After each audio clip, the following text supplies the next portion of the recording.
2022. If you haven't yet, please subscribe in all our channels: YouTube, Twitch.tv, Twitter, and Apple Podcast. You can also listen to us on your smart speaker. If you're listening on Apple Podcasts, please leave a rating and a review. It will help us out tremendously.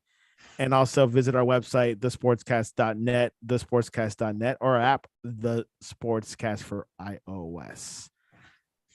Final Four is here. March Madness, Kansas versus Villanova, and Duke versus UNC. Classic rivalry here going on, and we're going to preview it.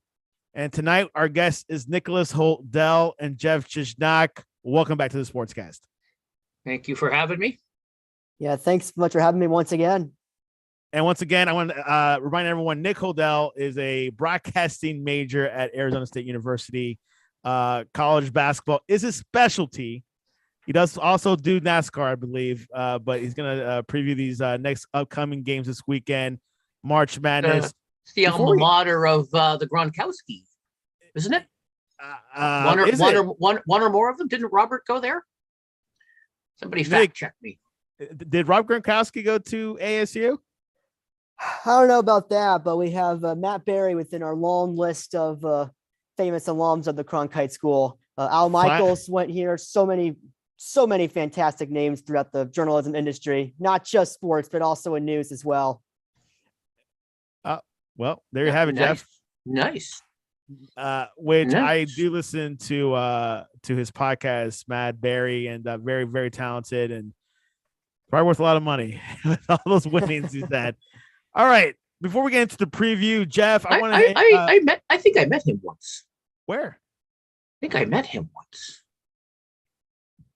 See, like the NFL fantasy the fantasy football guy. He's on ESPN, which I think his podcasts are the best. I was at I know we're digressing, but I was at the fantasy football convention in Dallas a few years ago with my son. I'm sure he's there. And I was having my picture taken with somebody. I'll have to find the picture. And then he got in the picture. I'm like, who the hell are you? Why are you in my picture? And he goes, you don't know who I am? I'm from Canada. Who are you? I will find that picture and I will send it over to you. But yes, I kind of offended him because I didn't know who he was. It happens. But his ugly face but he's in my picture. So, but yeah. Absolutely. Anyways, March Madness is coming to a conclusion. I want to hear you guys' opinion over these past couple of weeks, actually 2 weeks. Nick, we'll start with you. What are your thoughts so far before we head into our preview? Well, this tournament has just been one crazy ride with some of the upsets we've seen, the stories of teams like St. Peter's getting as far as they did. But ultimately, I think it's the exact Final Four that the NCAA and CBS and Turner wanted, to have 4 blue blood programs going to New Orleans this weekend and have Duke and North Carolina facing off in an NCAA tournament game. I think this is exactly what all parties would have wanted as far as the viability of this Final Four from a interest standpoint, and TV ratings, especially the Duke North Carolina games, going to be through the roof. Jeff Gignac, college basketball fanatic. What are your thoughts over this March Madness this year? Did it surprise you? Do you like it? I think they took a playbook, took a page out of Big Brother's playbook. Expect the unexpected. I don't think. And I'm not even talking about St. Peter's, and congratulations to them. We can't undersell what they did. And they also got a big, huge they got some money for the next 6 years, 100 and whatever grand, like half their basketball budget. Now, can someone fact check me? Because I read it online, so I don't know if it's fact or fiction. I heard that, I know this has nothing to do with the Final Four games, but it's Elite Eight, so it counts. I heard that they couldn't afford to send their cheerleaders to the very first game. And so the Peacock Network picked up the tab to get the cheerleaders there. And then, again, I saw a TikTok, so I don't know if it's true or not. But if somebody can fact check me on that, that would be awesome. Yeah. Nick, you confirm that. Yeah, the Peacock streaming service has been really all over. Because they are the Peacock. Because they are the Peacocks. Yeah, right? exactly. So is there some truth into whatever again, it's TikTok and I make TikToks and most of it's not true. I mean, it's all true. So is there truth to that? I didn't fact check it. I just went, huh, and then I scrolled on.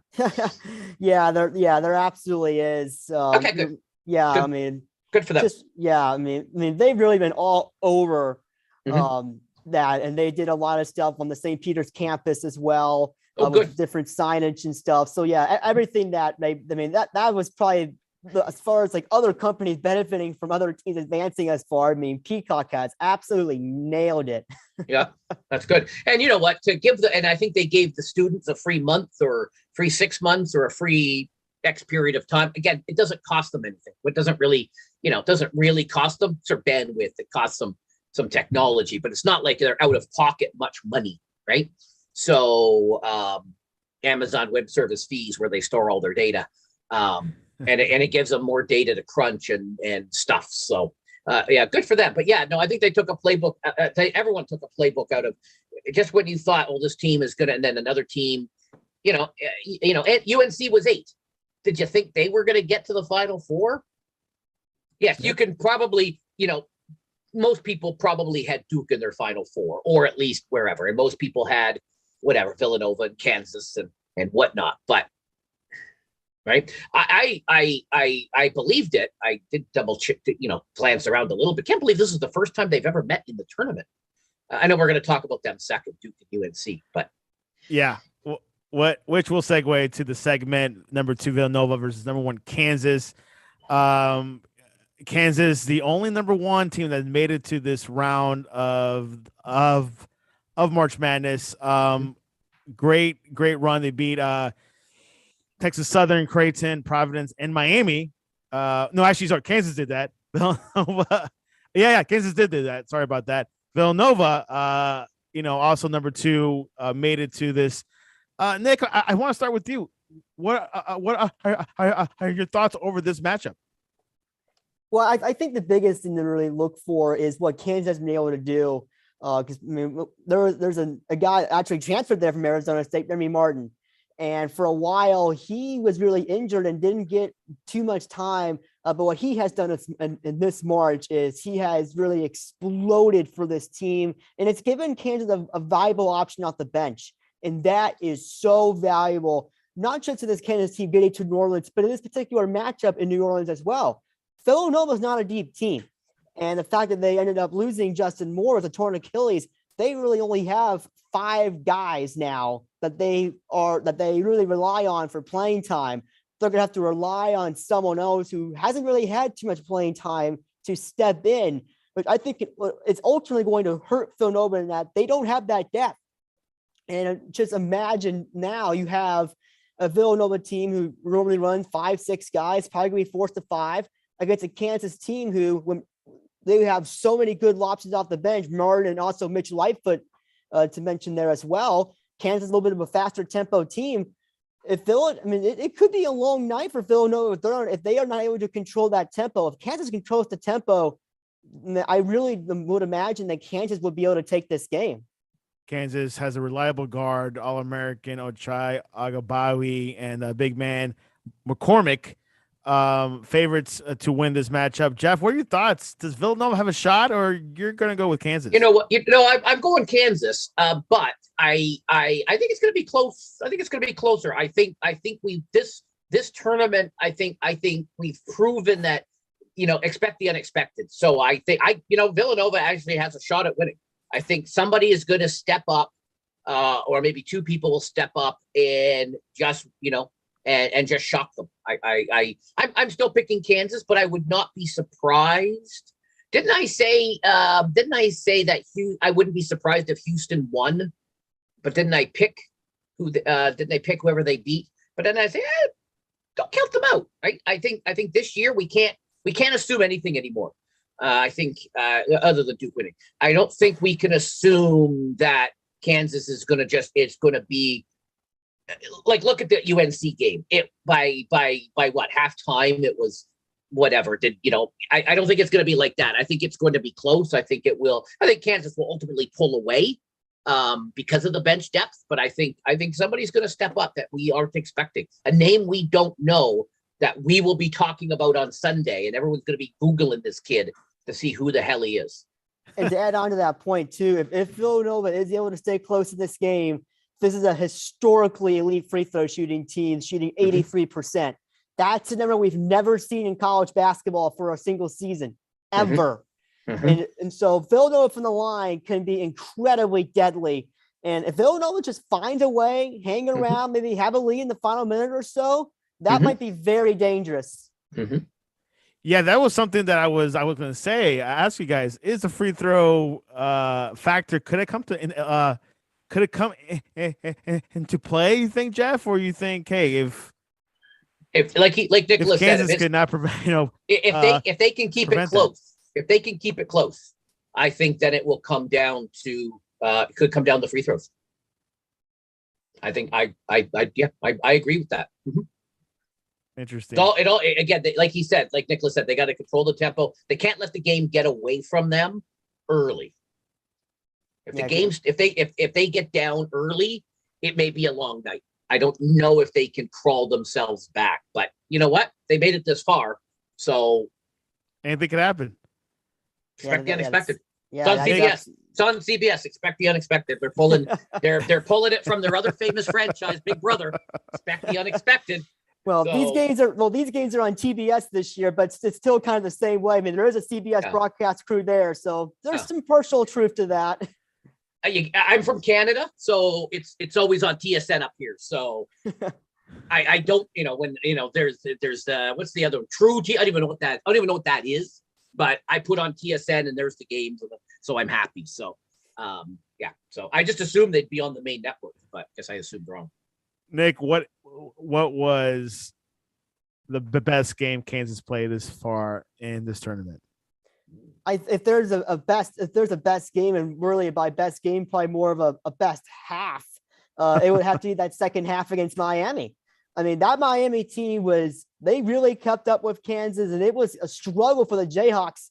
And then Miami really Kansas, I should say, just stormed away from Miami. It was particularly Miami center fouled out. That was really a point where it's just like, yep, that's it. It's pretty much done. And Kansas, outside of the Texas Southern game, the games against Creighton and Providence, there were times where they absolutely struggled. But that second half of the Miami game really showed kind of the danger that Kansas presents if you let them go on offense. They have all kinds of weapons, whether it's Marvin, like I've said, Ojai Ajabi, David McCormack as well. Like all these different weapons can become incredibly dangerous and just make things. I mean, if opponents aren't careful against this Kansas team, it very well could be a long night. Yeah, and as Jeff mentioned, Houston kept it close with Villanova. It could have been them, but hey, maybe Villanova is motivated. Could get on the free throws. We'll go into scores at the end of the show, so we'll see if these two guys change their mind. How close it will be? It'll probably be close.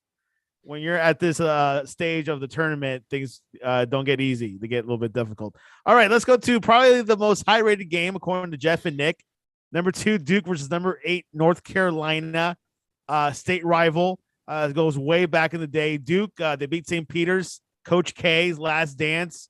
Some people thought Duke will make it this far. Some people didn't think they were going to be that strong. UNC beat Duke in the ACC. They did. The ACC in Duke's house game. It was Coach K's final home game championship. Yeah, so star-studded last home game. They had everybody out there. So we'll stick with Jeff. Will this be the revenge for Duke? Will they have it this time around? They want to win it for Mike. A lot of motivation, I know. They want to, he's got to go out on top. That's it. Mic drop moment. No offense. He's just got to, put the cherry on top. I know he's doing the political, he's saying he wants these guys to get there and he loves his players. He's doing it for them, but they want him to go out on top. Yeah. He's got every tournament record, right? Wins and games and this, that, and the other. He's got them all, right? So now Nick, I found it hard to believe, and I had to think back. This is the first time these two teams ever met in the tournament. Really? On that. Yeah. It is first time these two teams have ever met in the tournament. A lot of big stakes here. Yeah, And, there's a a lot of huge takes for both of these teams. But I would really agree with that. And really, I think the match I'm looking forward to the most is inside. How guys like Paolo Banchero and really just all of the key forwards of this Duke team between Banchero, Mark Williams at center. He's been phenomenal in this tournament.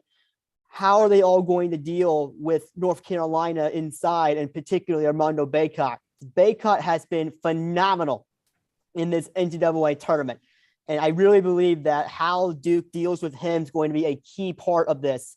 And if they key on him too much, North Carolina has the guys outside to make this happen too, between Caleb Love and Brady Manick, two of them in particular. So it's not like North Carolina, it's not just like this battle is focused only inside. Duke has all the forwards, and center Mark Williams has been phenomenal in this tournament. But North Carolina, they can kill you from outside as well. And I think that's one of the things I look forward to seeing in this matchup. I do think this is going to be very highly contested. I'd be shocked if this game did not come down to the final 30 seconds. Wow. I would be surprised if it went into overtime. Yeah. I'm half expecting it to go to overtime. More likely than the other matchup. Yes. Very much so. Yeah. Interesting. Nick, UNC, I mean, you were saying they have to shoot a lot, obviously, but they have the experience. Like, they beat Duke already. They have some confidence in them. Does this matter? That was a long time ago. Yeah, I do think there has been plenty of that has happened for this team to really get them to that point. But I really think the big thing for North Carolina is that it has almost been sort of a different guy in almost every game in this tournament.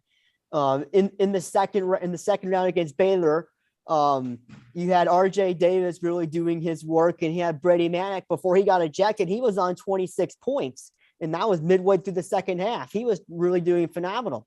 In the Sweet 16 game against UCLA, it was Caleb Love, who was 6 of 13 from three, and he had 30 points overall. And then in the Elite Eight, while it wasn't the best shooting night for North Carolina from three, Brady Manick had 4 of 6 and 19 points, and Armando Bacot, not necessarily from outside, but he had 20 points and 14 rebounds. And that's been a very similar stat line to what he's been doing in this entire tournament. And so I really do believe that it's going to be a really tough matchup for Duke with Bacot inside, but if they focus in on him too much, whether it's Manick, whether it's Love, whether it's RJ Davis, there are some guys out there that can give North Carolina plenty of trouble. And Brady Manick can also rebound pretty darn well as well. He really is that overall player that can do it from outside. He can work it inside. He's been terrific. Jeff, besides emotion matchup between UNC and Duke, how do you see it? Who has the advantage? Who has the X factor? I think Duke in coaching. I think Duke in the coaching. I think and I know we're going to talk scores later or predictions later, but I could see Duke being down at halftime, not by a bunch, single digits maybe, and then Mike, just like he did the other, in one of the other rounds, just kind of righted the ship and off they go, and they just don't look back. Yeah. So that's exactly what happened against Arkansas. This team kind of struggled to find their footing a little bit, but in the first half, really got it going, and that was really about it. And with Michigan State and Texas Tech, they also had to really find their footing against quality oppositions. I mean, the Coach K Izzo coaching matchup seems like Duke found what they needed to get past that. And the game against Texas Tech, I mean, Texas Tech really gave Duke a phenomenal game there in the Sweet 16. It was only a 5-point game, and it was one that Texas Tech really had. And then Duke like called a timeout, and he just righted the ship, and then that was it. They just took off, right? Yeah. That was that game. That was a motivational game. They're all kind of merging It's a together. launching pad. Football's better. There's just one game a week. It's easier, but there's too many games. I can't keep them all. Too many teams, too many games. I can't. Twice as many as I'm used to in the NFL. So hard to keep track of them all and who happened, what, where, when, why, how. So, So Nick, you were mentioning about Texas Tech. Was that the best game that you saw Duke play this tournament so far? Or was it against Arkansas? I think it was the Arkansas game. I think the way they were just able to take control of that game at the end of the first half and just keep it throughout. I think that was where I was really most impressed by was by the performance at the end that first half, where they were able to carry it into the second half. I really believe that was by far sort of the most impressive stuff I've seen from Duke. I mean, the first round against Cal State Fullerton, I mean, while it is just Cal State Fullerton, you would expect a team like to take care of business throughout the course of the entire game. And then it seemed like in every other game, like they had the doubtful moments. That Duke Michigan State game at the end got very, very tight, and Texas Tech was giving Duke all kinds of a game throughout really the entire game throughout like the first 38 and a half minutes or so. But what they did against Arkansas, taking control, leaving no doubt, that's where I was most impressed by. Jeff, which game really impressed you the most with Duke? I that or the Texas Tech game. They both, you know, they were down early and then they just came back and they just put into another gear, it seemed, and there was no turning back. I would like to stick with Jeff. Coach K, you know, obviously he'll be retiring after this tournament. Does he need that last championship to close it out on a high note, or he doesn't need to? He's won a lot already. Whatever happens, it's okay. Yes, correct. He doesn't need it. No, okay. It's not like some other guys who've never had one and this was their last chance to get. He's got a bunch. He's a Hall of Famer. He led the Olympic team. He's done it all. He's won everything. He's got the records. Does he need to? No. Not if he loses on Saturday night. Is anyone gonna? No. No one's going to be. You know, but. Does he want to? Should he? Yes. I think that for that, like, what people are going to remember, I do think, like, while Coach K has done pretty much everything and he has cemented himself as one of the best coaches in college basketball history, I really do think that, at least for that Duke program, in the short term, they got to win on Saturday at the bare minimum, because you do not want Coach K's final exit from college basketball to be in the national semifinal against your arch rival. North Carolina will have that on Duke forever. And so, I mean, at the bare minimum for Duke, the program more so than Coach K, you got to win on Saturday. Anything else that comes after that, it's just the icing on the cake. But to beat your rival in the national semifinal and the first time you've played your arch rival in the NCAA tournament, I think that's critical for that Duke program. Duke, without Coach K, how would it look like, Nick, next year and the following years? Do you think it'll be as strong, or it's going to take some time? I think it might be very similar to what we're seeing right now with North Carolina. I mean, without Coach Roy Williams. Now, for North Carolina in the regular season, there was a huge struggle.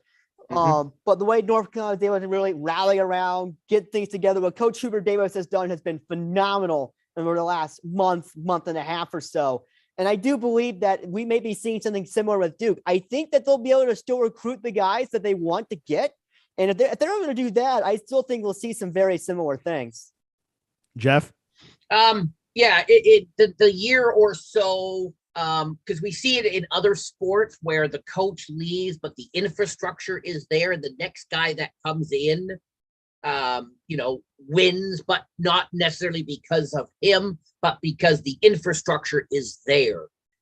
To Nicholas's recruiting point, what's going to happen in a year or two when the seniors leave, when, some of the guys who've been there under Coach K now start to if you're a five-star recruiter, even a four-star, give them the chance to go to Duke and play for Mike Krzyzewski, you're going to do that. But if he's not there and you've got, no offense to his replacement, because he's been there forever too. But, John Shire. Yeah, but it's not the same thing. So there may be some top recruits that Duke may have gotten that now may go somewhere else to a different program because of the coach. So we'll have to see in the next year or two, they probably will be okay. But what happens after that? Is there a fall off? Yeah. Is there a fall off because of the recruiting? Now they still have a legacy. They're still Duke, right? Just like they're still Kansas, Villanova. They're still good teams. They still have good alumni. They got good this, they got good that. So yes, they will still get, but I think we'll have to see what happens. We'll have to see how, to Nicholas's point about how the recruiting goes. It's you know, massive. the next year, in the next couple of years, right? And how much influence Coach K had, you know, in that, you know. Yeah, and if I could add one more point too, look out. You never know where this transfer portal could take Duke as well. They may get one or two guys in that portal. We actually did hit a pretty big milestone in the portal today. Over 1,000 players now in the portal this year. That's massive. And it's becoming an annual thing too. College football's trends goes into college basketball. So anyways, and of course, college players now, and again, you guys know this way better than me, being the dumb Canadian. But now, you know, they can sell their own likeness, right? They can get their own sponsorship deals. NIH. So I mean, you know, NIL. you might want to go to a bigger team or a different team or a name brand team. Maybe. That does bring influence to that. You're right. Right. So if Duke doesn't have Coach K, and then, you know, if the sponsor dollars may not be there, whereas, you know, somebody might say, well, if you're on Kansas and you're in the Final Four, you're in Elite Eight, you know. So that I know, I'm not saying it does. I don't have enough information about that. I'm Canadian. You guys know this better than me, Nicholas. You probably are knee deep into this more than I am. But what do you think of that? Do you think down the road that will affect not just Duke, but all teams in terms of recruiting? I think we're starting to see it a little bit. And we're also starting to see the effects in NIL, like as it happens within the tournament. I mean, just look at what St. Peter's is able to do with, Doug, I forget his last name on top of my head, but with Buffalo Wild Wings. Like, that would have never have happened in previous iterations of this tournament. And it just really goes to show the power of NIL and just how big it can be. And I do think there will be recruits that will be influenced by that. Yeah. It's a work in progress. Is the game changer. That may be a subject for a future show, because that's going to affect college. Love to have you guys back on. That's going to affect college football. That's not even men's sport. That's affecting, right? I've seen you know, female athletes getting signed too. Right. So again, soccer and basketball has been influenced big time. All right. So before we head into predictions, we'd like to say a farewell to St. Peter's, another number 15 team that made it quite deep to Elite Eight. The furthest any number 15 team has made. Yeah, the furthest. Nick, you could argue they made top 5. True. Maybe Nick could you could argue that, because that technically was the last game. True. No, right? So there when that game started, right before tip-off, there were 5 teams left. Exactly. You could make that, argument. Maybe Nicholas can't. Maybe I'm well, yeah. Well, I was gonna ask Nick your thoughts on St. Peter's. Obviously, great, fantastic run, deep for number 15. What is the future for them? And perhaps we should choose a number 15 to surprise some teams next time.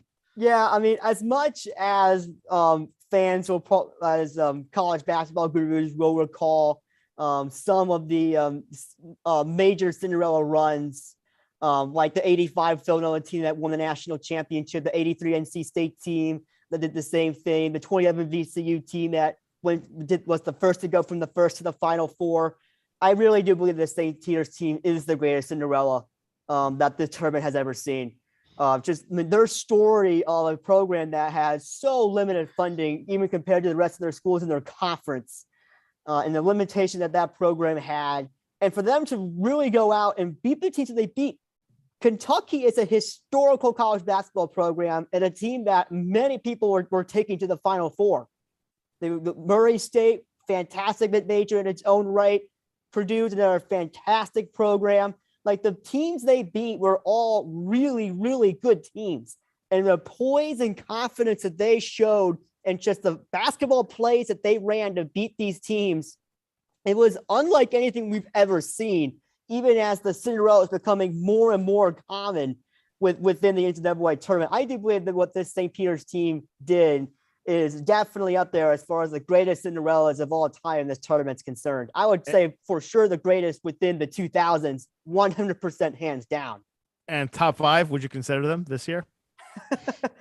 I don't know about that, but with the order of the way things are, I mean, there's certainly a point to be made there. So Yeah, next year, I think I said to Santiago the last time you had me on, I think now that we've had 15 seeds go as far as, I think next year it's going to be which 15 seed goes the farthest. I know. Not, we can't pick all of them. Well, we could. But right now we've had 2 years of 15 seeds advancing out, right? I don't see why not. The second weekend, yeah. Right? Yeah. So I think it's yeah. Any closing words on St. Peter's, Jeff, or you said enough? They should be good for them. You know what? 5. Good for them. Good for them. I like seeing a small school break out. They're getting some deals. The 6 year 100 and whatever thousand they're getting a year. I think that's just the tip of the iceberg. I think more eyes are going to be on them, and I think that's going to help. It's going to help fundraising.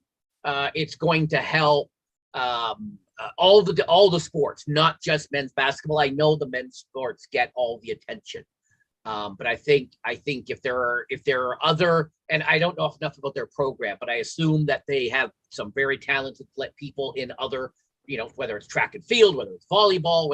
I think it's going to put some more eyes on the school, and it may bring them some more money. Yeah, and also a free subscription from Peacock. And a free subscription from Peacock. So there you have it. We're into the prediction phase of the show. Let's first start with number 2 Villanova versus number 1 Kansas. Starts at 6:09 p.m. Eastern. We'll go with Nick first. On a prediction with score. I think we're good. I think Kansas will win this game by around 7 points at the end.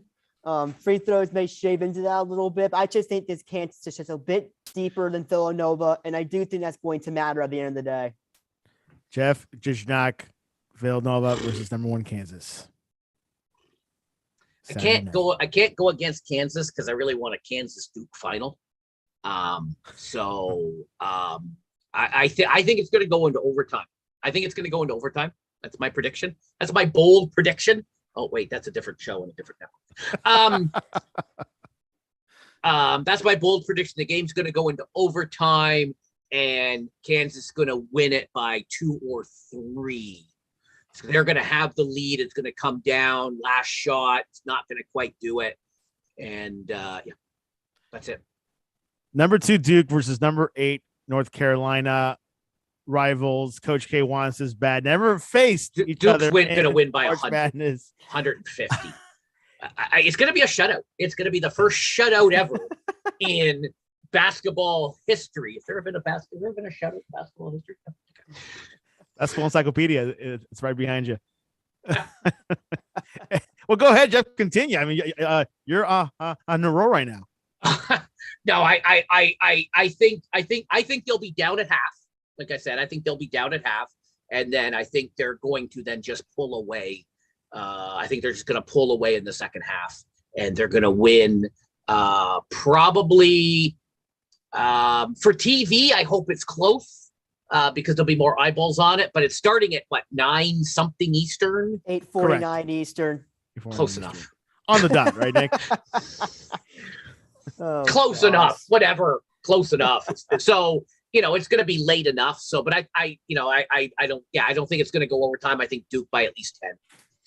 Nick, Hodell, Jeff says Duke by 10. How do you have this matchup? I think it's going to be a little closer than that, but I do think Duke's going to find a way to win this game, probably within the same vicinity as what Kansas could win by against Villanova. I think we'll probably see a very similar thing happen if this game does not go down to the last possession, because I could easily see that happening in this game also. There you have it. Both say Kansas versus Duke in the championship game. Both games will come down to foul trouble. Who gets into foul trouble early, right? If somebody gets into foul trouble early or fouls out early, right? Then that could drastically, or God forbid, an injury or something, right? There could be a factor like that. Don't want to talk about things like that, but it could happen. Or maybe a ref making a really bad call and ejecting someone. How has been the officiating for this tournament so far? Terrible, in a word. Terrible. Oh, wow. Yeah. There's been lots of angry tweets. In all not in all, maybe not all the games, but in all the weekends, there's always been, but you know what? They're human. Yeah. They're human. They make mistakes. Some of it's judgment, some of it's whatnot, right? We don't do that job. It's, if we were any good, we would be doing that job, but we all just sit here. Santiago's heard me. I've said this on other shows. There's only so many people who can do that job, right? It's not always the owner. It's not always the owner. There's only, there's only a lot of variables. How many referees are there? Like 150? I don't know. How many, how many referees are there? Right. Yeah. So it's a tough job. Lots of stuff's happening. You make mistakes. Yes, some plays you get reviewed and you can go and, go to the TV monitor and, either correct the mistake or whatnot. But sometimes it's a judgment call, and that was their judgment. And it's easy for us sitting at home and rewinding and stopping and freezing, but live, stuff happens, and we all make mistakes. Nicholas is going to learn this when he finishes his programming, and he becomes. You're going to make mistakes. You're going to make mistakes out there in the workforce. And you may, or, you might, Santiago, we've had, our wrist slapped for something we've said, wrote, didn't act properly. You're going to make a mistake, tweet, whatever, you're young, you're going to make a mistake. You're going to learn by it. And referees are just, you got to remember, they're human and they're doing the best. They're at an elite level. They're doing what they can. Yeah. Comment from Crow Resin from YouTube. NCAA needs to do a better job with their seeding, with 2 years in a row with a 15 seed doing well. Your thoughts on that, Nick? Resin's my boy. Yeah. I'm not necessarily sure about that in particular. Like, I think it definitely helps when you have like really good players just having fantastic tournaments. Like the Oral Roberts team last year, we saw with Max Aspis and Kevin O'Banner, like both those players really stood out. And both of those teams, Oral Roberts last year, St. Peter's this year, neither one of them won their conference regular season championship. So it wasn't like these teams were so impressive in their conference, went to the conference tournament, they got a 15. It's more of they found their way to the conference tournament, then they just really turned it on against some really good teams. In a way, I think it could be more of some of these really better teams, just not finding a way to win against these type of teams. Like, I think it's probably more of that. Jeff, seeding, is that an issue? That's my boy Crow Resin. Shout out to him. He did text me and tell me he was watching the show.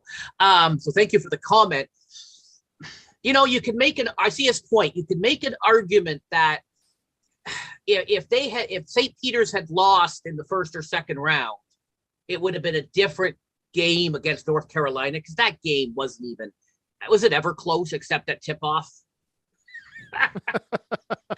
Except that tip off, like in the first 10 seconds, was it close? After that, it really wasn't close. So you could argue, and I think that's what Crow is arguing, is that, did they get lucky, or did somebody have a bad game? And whereas if forgive me, I forget who St. Peter's beat to get to that North Carolina game. Purdue? Yeah, Purdue. They played Purdue. Yeah. Who I picked to win the whole thing. Which you predicted, so if Purdue had won that game, would the Purdue North Carolina game been a better game, and maybe Purdue would be, and you would have had Purdue alumni Drew Brees on the show and not me. So it's right. So Crow makes a good, interesting point that, if they had lost one of those other games, the whole thing, right, that whole side of the bracket gets turned upside down. Because they got turned upside down, maybe got righted up. So maybe Purdue, would be we talking Duke Purdue. There you have it. The team Purdue should have stepped up. Purdue didn't step up. Yeah, they didn't. They didn't step up. They didn't call. But we've seen that in other sports where a 7-9 team barely makes the playoffs and then wins the next game and then gets obliterated in the following game. Well, maybe they shouldn't have been there in the first place. But they did win. The other team didn't step up for whatever reason. And like I always say, that's why we played the games. Yeah, play the games. You guys all last year in football, everybody was crowning Tampa Bay back-to-back winners even before. So I'm like, well, then why are we playing the games? You guys have all decided. But luckily we played the games. And some other team won. Well, I'm glad in overtime basketball, each team has possession. And so that's a good thing. Anyways, that's the end of our show. We do have a poll question, which I think you guys will enjoy. I don't see why not asking during this special basketball show. What do you use number 2 pencils the most? Scantron, test, drawing, home improvement, or just writing? We'll go with Nick. Well, if you would have asked me this in like high school, it would definitely be those Scantrons. Like I still get scarred by those things, but here everything's so much more electronic. So I mean, if I just want to like jot down a note or something like that, sure, I'll grab a pencil or a pen. But I hardly ever use Scantrons anymore. I mean, I really don't miss those things, if I'm being honest. Interesting. I used it in college. They don't use it anymore. Not surprised. Yeah, everything's all in these electronic learning management systems. Interesting. What do you guys use there? Do you guys use Blackboard, or do you guys use Canvas? Canvas?